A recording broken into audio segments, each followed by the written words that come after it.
Other FromSoft games have toyed with non-linearity, but Elden Ring was going to be the first one to really get in the ring with the Assassin's Creeds, the Far Cries, the Cyberpunks. This was scary for a lot of people. Fighting howling things made out of impossible textures and cold windowless tunnels? Fun! Fighting those things in open sunlight? Their fears were entirely valid, though. How many times has a Steve Jobs type stood up in E3 and told us about their revolutionary new world of unprecedented scale that will feel lived in and real? Elden Ring's open world is, spoiler, really, really good. But it's actually kind of wild that they got it right, because making an open world is really hard.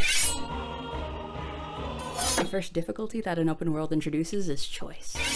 Think about what players expect from a game. A standard issue good game gives you a complete narrative arc and a gradual sense of progression. In a linear game, creators can get into their game design cockpits and pilot you into having the good game experience. They have their host of game tools to make it feel like it was your idea, but ultimately you're following their story. By being linear, a game like God of War 2018 gets to dole out its fatherly moments with precision. The fight leads to heavy conversation, followed by environment-specific body language, which then snowballs into permanent character development. This chain of dad-son bonding would be severed by open-world disorder. Things start getting messy with stories that have branching narratives. These games have trouble providing the player with enough meaningful decisions, because they have to make every possible decision combination into an equally coherent story. Open worlds have this same issue, but worse. If you throw player 1 into your world, they might take one route. If you throw player 2 in there who's more skilled or just has different taste, they'll take another path. Now iterate that 100,000 times for every possible type of player behavior. An open world is an unhinged choose-your-own-adventure with near infinite possibilities. When the open world genre strips developers of their linear story tools, they're kind of left flailing. How will they deliver their rising action, climax, and denouement all in the right order when players have so much pesky freedom? The solution, of course, is to deny your players agency in the pursuit of narrative satisfaction. You got the main quests, you got the side quests, you got the regions that can be completed in an arbitrary order, but each have their own self-contained story. In Horizon Zero Dawn, you have a linear main story that's quite well written, and the world was clearly designed with that story in mind. You've got a convincing character motivation, you've got intrigue and mystery, and a cool sci-fi twist. Because it's an open world game, you are expected to run around and kill really human-sounding mechanical giraffes, but only on your way to the next story beat. Side quests in Cyberpunk or Assassin's Creed operate the same way. These games don't expect you to stumble upon a tense, emergent storyline, raw and embryonic in the middle of their city. They give you a quest marker or shout you down to lure you into their mature, pre-written quest line. A lot of these pre-made quest lines are quite good, and there are ways to create more diverse player experiences around them. In Fallout New Vegas, you might have a single quest, but many quest entry points. And since the lead-up is different for each, you get different postures with which to engage with the same story. That's really cool, especially if you do buy into the storyline.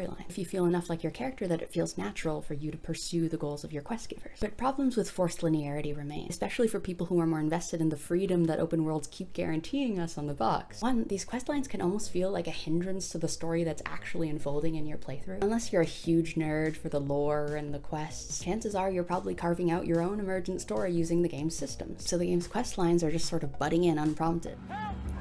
Like, Horizon Zero Dawn, for me, is not the story of a kindly woman helping clay people find their spears or rings. It's the story of a ruthless psychopath who decimates her victims by electrocution. In my version of the story, Aloy is helping you find your dead mother's trinkets.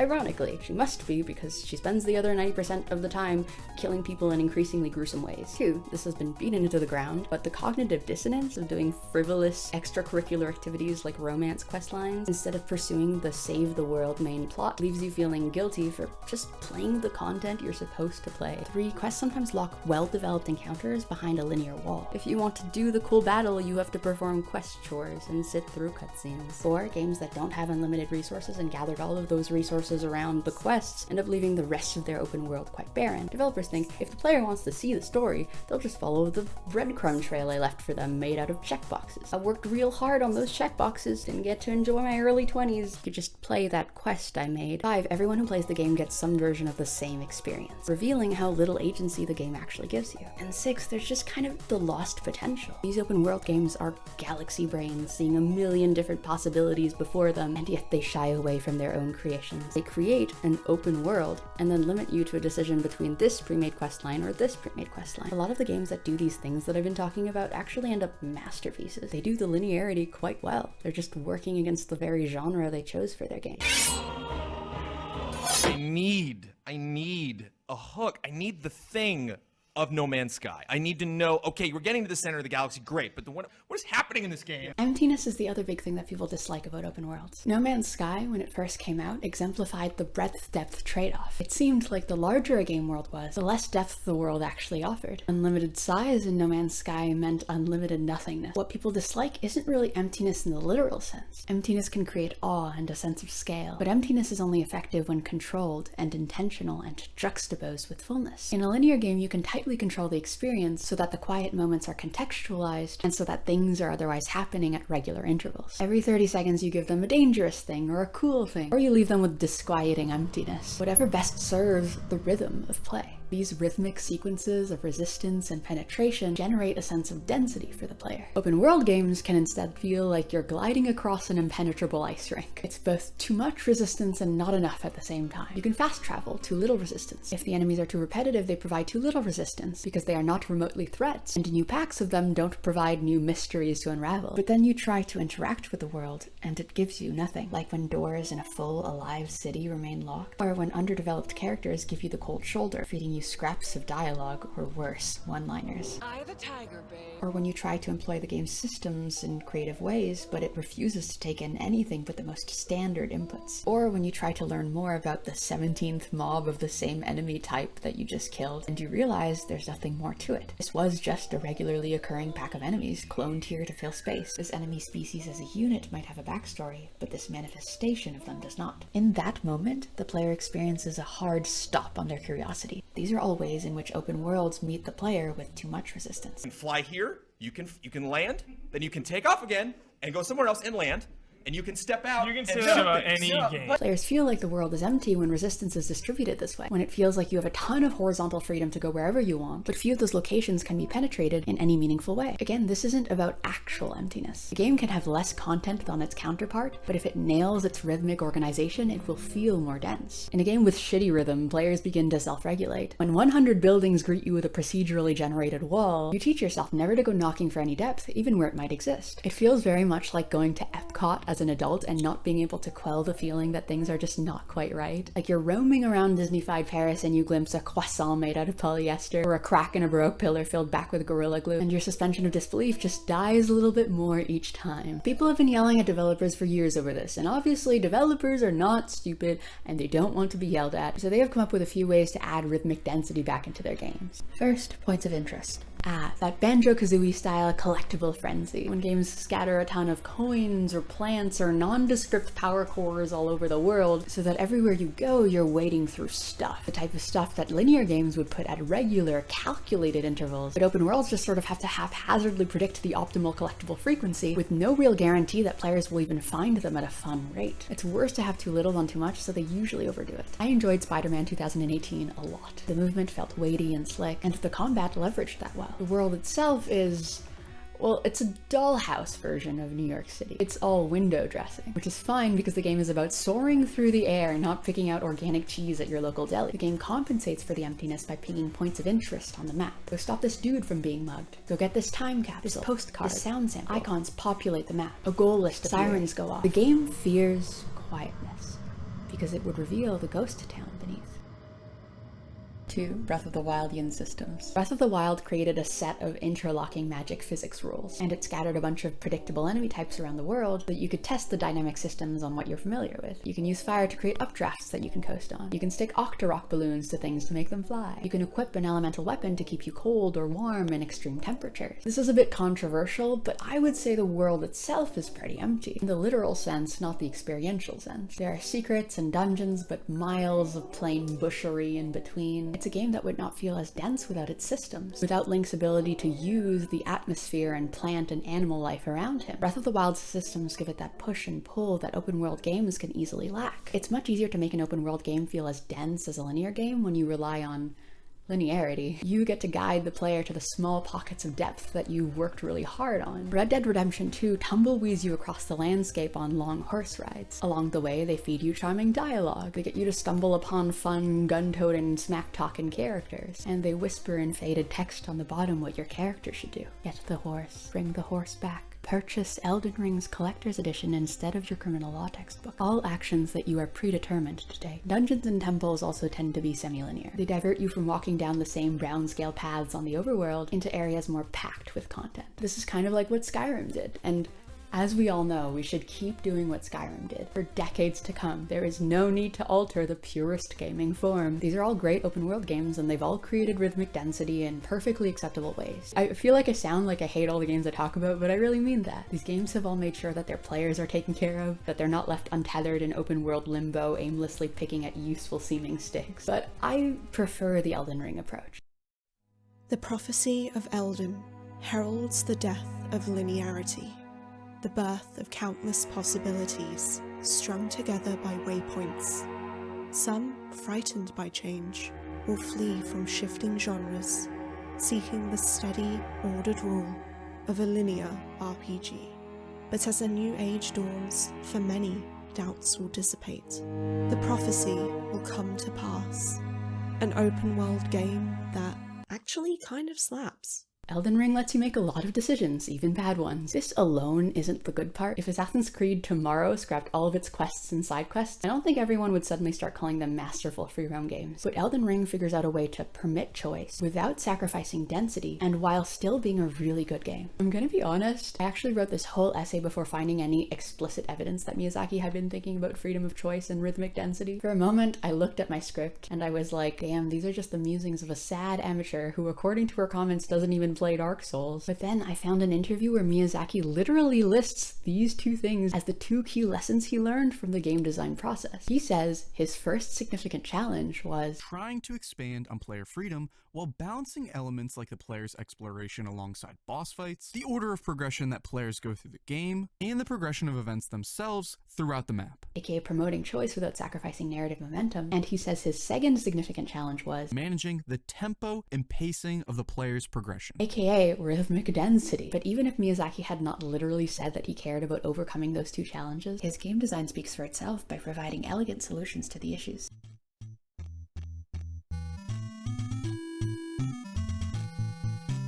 First, lore-based story. Story in Dark Souls games has always been uniquely non-linear. These are games set in the ruins of civilization. Time, war, and betrayal have lain waste to characters that would usually be protagonists and villains in a more talkative story. Your role is that of a detective or an archaeologist, sifting through narrative sedimentation, noticing what is out of place, and piecing it all together. A cohesive sense of an expansive background story drives visual expression in the lands between. This cemetery is here for a reason. These rats have fire eyes for a reason. This pond, FromSoft wouldn't put a pond here unless, nailed it. Detective work does not require linearity. The arc of a detective story builds incrementally with each clue, regardless of discovery order. And that's what makes the FromSoft lore-focused model perfectly suited to an open world. The world rarely has to handcuff you to a story train so that you can witness poignant events in the right order. Discovering the lore in any way will have an equal amount of emotional weight. The most Elden Ring does is use main bosses to gatekeep regions of the map, and they give you optional character stories to follow. These are the only bits of linearity they have, and they're really non-intrusive. It helps that Elden Ring's version of linearity consists of letting you unabashedly follow your id. When designing a video game, you can only be sure that players will want to do one of two things. They will want to kill things, and they will want to learn things. Elden Ring only ever expects players to do that, really. It expects players to roam around the world,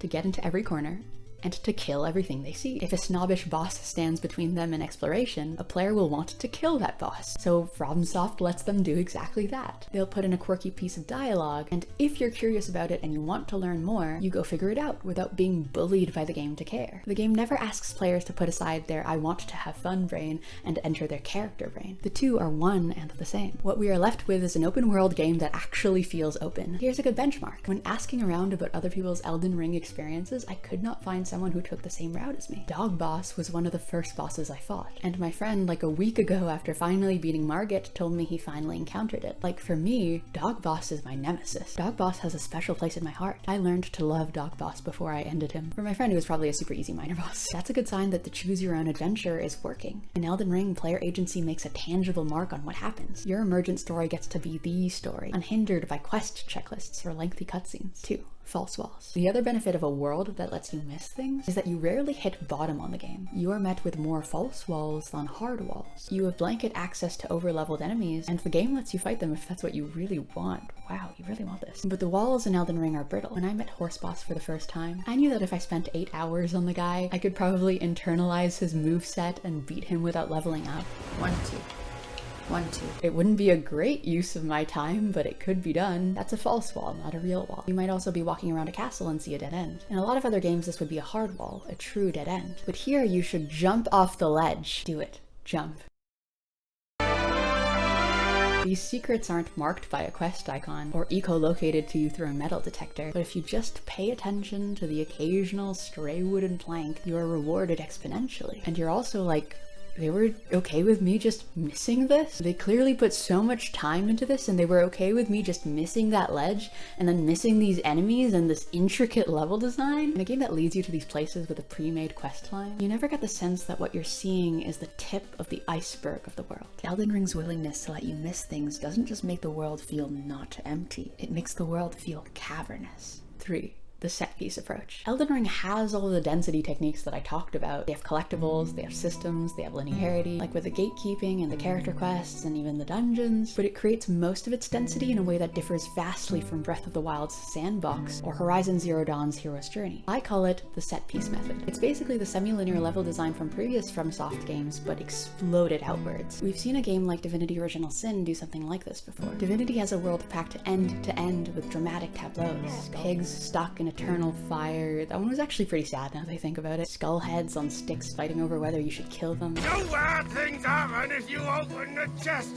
I swear. These little scenes add character to the world. They're like little bits of exposition that don't have to go anywhere. The scenes tell you something about the big bad guy you're gonna fight, or about events preceding the game. The vermin, hang the thieves. And some are just fun exercises in sci-fi. Like in a world where animals have inner lives, of course you'd have slug royalty. So Elden Ring isn't the first game to do the set piece method, but it does do it on an unprecedented scale. The idea is this. Each section of the overworld is self-contained, and each section is crafted like a theater set would be, each with its own fist-sized story and personal logic, each a closed universe Russian delved into the broader one. This swamp has a unique climate and flora. It has enemy types that were independently selected for this one tiny patch of land. Enemies that you could imagine fitting together as part of an ecosystem. Each performs its unique poison-based moveset, which are natural extensions of the chemical waste that they're knee-deep in. You see this type of environment and its associated enemy types pop up elsewhere, but each iteration is marked with authorial intent. Like with a set you would construct for an audience, you consider ideal actor and prop placements. You were always keeping in mind, how will the audience member experience this? Will it look visually compelling? You would play with shapes and verticality to achieve the desired effect. Elden Ring's sculptural terrain and varied enemy placements feel exactly the same way. They'll put a towering giant and surround it with low-to-the-ground archers. They'll carve out a random set of ruins to cage you into a daunting hallway battle with dogs, thus achieving their anti-dog agenda. They'll even draw you in with a landmark, like a site of grace, so that you approach set pieces from the aesthetically optimal point of view, and your field of vision will capture the intended painterly composition.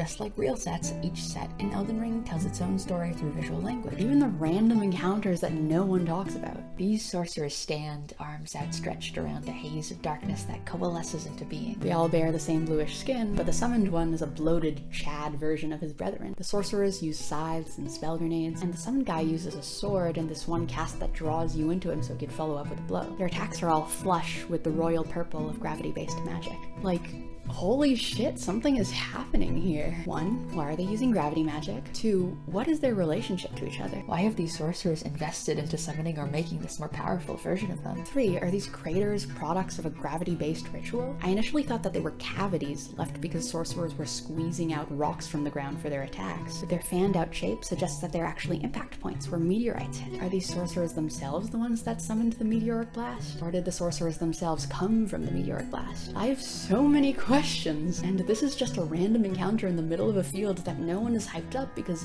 it's just as interesting as all the ones around it. In the average AAA open world game, all these random encounters would consist of standard enemy type mobs, but here they're handcrafted. So how does this solve our two big issues? Well, each time you encounter one of these set pieces, you get a mini progression arc, from awe or strangeness or disgust upon first glance to fear or determination while you're fighting. to familiarity, discovery, and victory once you figured the area out and started to reconstruct its narrative.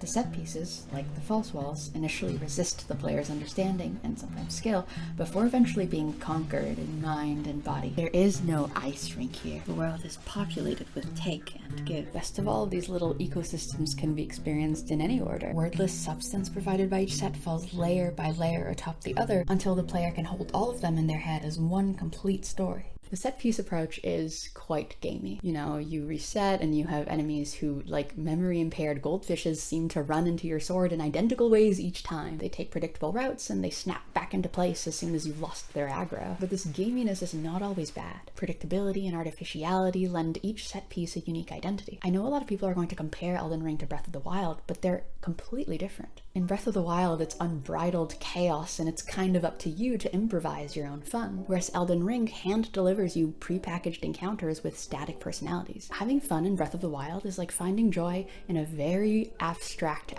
painting. You have to bring your own creativity to the table to forge a personal relationship with a piece. Elden Ring is like enjoying an exhibition full of realistic statues, where in each expressive bend of the marble you can clearly discern the sculptor's own meaning. There is an ease to its beauty. 4. How it fits together. The world feels like a patchwork of cool scenes that Miyazaki wanted to include. Games with playtime requirements or that are based off of particular cities, like Spider-Man, are forced to start with the size of the world container. And then they have to make a game out of that. Oh god, how are we going to make kid-friendly New York fun? Quick, throw in a bunch of podcasts. Miyazaki did not face comparable constraints. He sat down and was like, what do I want in this game? I want dragons, I want castles, I want swamps because they inspire me. He just brainstormed a list of compelling set pieces and found a way to cobble them all together. There is emptiness in the game, but most of Elden's emptiness feels like that calculated emptiness that I was talking about, meant to elicit restless fear, like fog-covered lakes that are jarringly silent except for a bell tolling in the distance and the thunderous steps of some terrible creature. Putting my Elden Ring fanboy hat down for a second, there is probably a little bit too much emptiness in Elden Ring. Like, Liurnia of the Lakes could be just a little bit smaller, but it still feels like the world's size was derived from its content rather than the other way around.